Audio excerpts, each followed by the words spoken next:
കൈത്താര 2 ലൂക്കായുടെ സുവിശേഷം 17-ാം അധ്യായം 17 മുതൽ 19 വരെയുള്ള വാക്യങ്ങളുടെ വിശകലനം. 10 കുഷ്ഠരോഗികൾക്ക് സൗഖ്യം.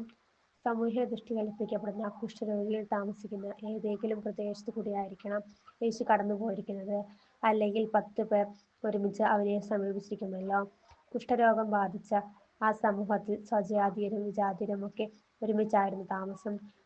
പൊതുദൗർഭാഗ്യം വരുമ്പോൾ ജാതിയും മതവുമൊക്കെ മനുഷ്യൻ മറന്ന് ഒരു മനസ്സോടെ ജീവിക്കുമെന്ന് കോവിഡ് കാലത്തും പ്രളയകാലത്തുമൊക്കെ നാമും നേരിട്ടതാണല്ലോ.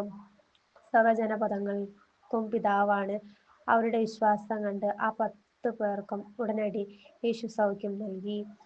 രോഗം മാറിയതും അവർ വീണ്ടും തനിനിറം കാട്ടി. സൗഖ്യം നൽകിയവനെ അവർ പൂർണ്ണമായും മറന്നു. ഭൂരിപക്ഷം പേരും അങ്ങനെയാണ്.